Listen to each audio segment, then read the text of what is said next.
Do not come. Do not come. I'm gonna come.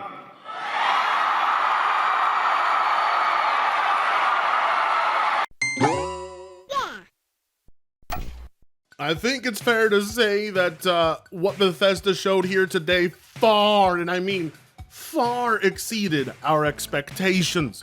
Well, at least certainly it did for me. I'm sorry, my dear game catalog.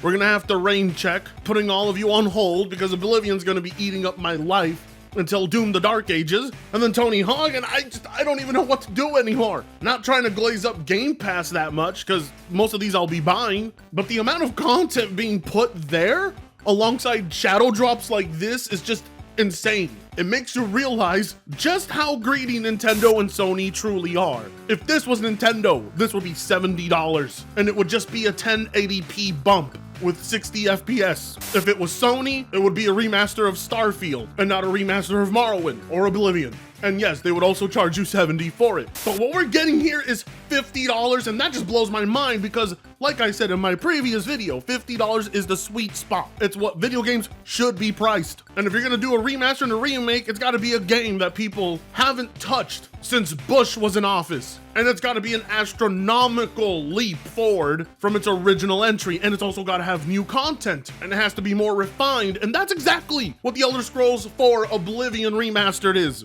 I watched it live, you guys were there, we had 1,000 people, we were all hyped up. Because we went into this expecting to see something that was the bare minimum, because that's what Nintendo and Sony have been giving us, and Microsoft too. But this time around, they nailed it. They showed the world this is how it's done. And the fact that it's being shadow dropped, I am legit surprised there was no at least 2 to 3 month long period of them promoting this to us, but the fact that it's here now, I understand why they did that. Because whatever else anybody else is playing is about to be put on hold. Gotta hand it to them, that strategy is effective. I'm sorry, Adam Fall. I'm sorry, Schedule 1. I was just starting to get into you. And then Microsoft and Bethesda just had to do this. So what we're seeing here comes to us from the same studio that's remastering Metal Gear Solid 3, or remaking it. I'm blown away at the very fact that they call this a remaster, because if this is a remaster, imagine what a remake for them looks like, because goddamn. Many were worried about the color palettes, many were worried about how faithful it would remain to the original, and well, I can safely tell you those worries can be put to rest. What can't be put to rest, however, is the 120 gig download. This thing is huge. It is Unreal Engine 5, so I expected at the bare minimum 100 gigs. But when you see what it looks like in person, it all makes sense. The minute you look at it, you think to yourself, avowed what? The massive overhaul and the details alone, there was a lot of soul put into this, in spite of what Crobcat is saying, and we'll get to him in a second. Right now, I just want to break down everything we've seen. When it comes to shadow drops like this, there is no room for speculation, there is no room to drip feed information, it's out. So the only limitation I have is in the amount of time I've put into playing it. And thank God for my fiber optic internet, because it's almost ready. And the more I think about it, there's just no way this was accidentally leaked. My money is on Microsoft intentionally having this leaked out and sitting back and saying, all right,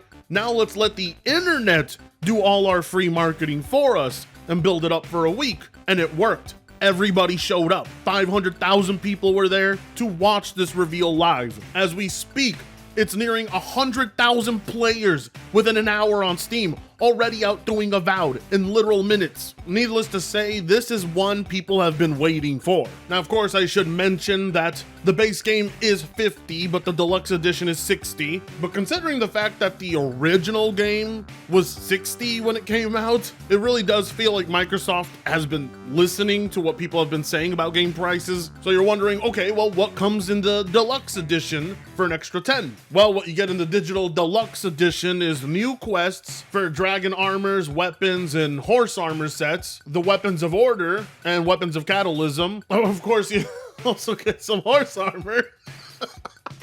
So, I mean, yeah, 19 years later, you still have to pay for the horse armor. But the base game being $10 cheaper than launch, that's a win for me. Especially since this is a massive overhaul. And seeing as how Oblivion is a bitch to mod, I've been waiting for something like this. What I really love here though is how the developers went out of their way to include all new little details and things that really add to the experience, like new audio dubbing and voices, new facial animations, better combat, and basic things like sound effects to combat, blood splatters, better flourishing with the weapons. It's a proper, true remake, but it's being titled a remaster, and that's kind of humbling. I mean, they've gone back and recorded new lines of dialogue for different races because they were limited back then. So they're adding things into this that they couldn't even include in the original, as that is what you're supposed to do when you remake something. Try to bring in features that you couldn't do previously due to limitations of its time, while also including all the bare necessities that we expect out of modern games like sprinting. No longer having to struggle with managing a bajillion mods to make Oblivion a better experience in 2025, that's a selling point for this game alone. And of course, like I was expecting, and right on time, actually a little earlier than I was predicting, there are people who are already on standby, prepared to hate on this game, and I understand why, because oftentimes in the world of remakes and remasters, a lot of soul is lost, which is how you get YouTubers like Crowbcat. The problem with Crobcat, however, is the dude clearly made his video before he even got to take one look at the game, and he had no choice but to commit. He had this video holstered, and even though the remake turned out to be great, he still went ahead and hit publish, and he didn't even actually make a video. As a matter of fact, the dude just completely re-uploaded the development documentary to Oblivion. He didn't even actually add anything in. This isn't something unique like his Todd's Many Little Lies video. This was the laziest Crobcat video to ever exist. I mean, if he wants to call the new Oblivion remake soulless, I would honestly say Crobcat's video here is his most soulless one yet. Absolutely nothing. And it's a video that he timed and uploaded as soon as the Oblivion remake showcase was over, hoping nobody would notice that he fucked up, betting that his viewers wouldn't actually take a look at the game or even try it, like with his Resident Evil 4 remake video, where he intentionally adjusted the audio to make it look and sound worse, because the dude is disingenuous. And I love how the comment section thinks, oh, he timed it so well. No, he didn't time this well. He knew the reveal would be today because we got that announced. All he had to do was go back to the Oblivion documentary, use mirrorless action or OBS, capture these moments, and re-upload it. And his audience is so easily impressed by that, which is hilarious to me, that such a half-assed, lazy video that's completely devoid of soul has convinced them Oblivion remake is soulless, and they haven't even tried it. You gotta give the man credit. He's really good at doing that. But what's funny about Crowbcat is he still doesn't have a video on The Last of Us remake and how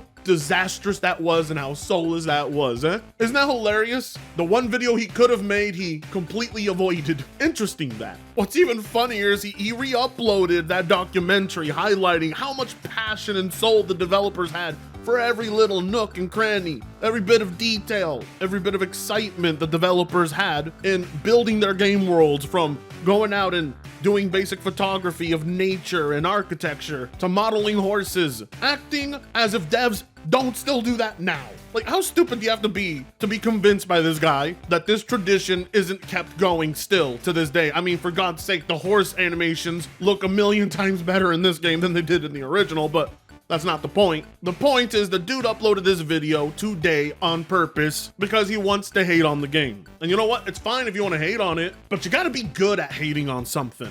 You gotta put in effort. You gotta put in passion. You can't be soulless, Crobcat. No video on Concord? No video on The Last of Us 2? No video on Forspoken? Nah, let me just re-upload a documentary. The fact this type of laziness is rewarded is insane to me. But I get it. You only had about 24 hours to whip up something without even having gameplay in your hands. And I think that's what's really affecting the video.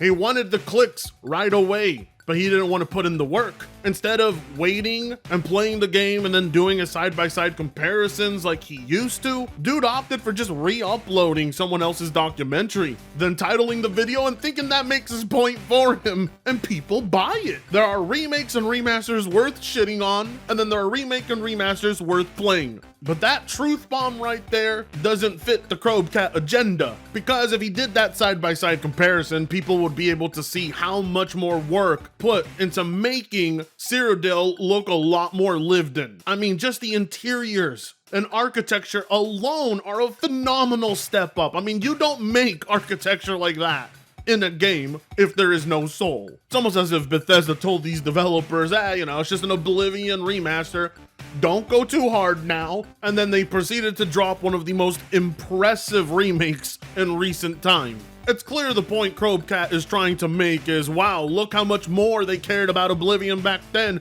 Clearly that remaster and remake ain't gonna have that touch or soul, and that just didn't turn out to be the case whatsoever. Maybe you should have kept that video unpublished and you should have waited, and then you could have done your comparison video with gameplay out. But no, I guess Crowbcat viewers just settle for the bare minimum and just assume Crowbcat is right in what he's saying, or not even saying, but editing, which there was none here. Again, the irony of Crowbcat and his audience talking about how developers do the bare minimum and don't go out of their way to include soul and passion into their projects, and he uploads the most soulless video to date on his channel, and people treat it like it's his best one, like he just said something new and groundbreaking that they haven't heard a bajillion times. Face it, Crowbcat is washed up.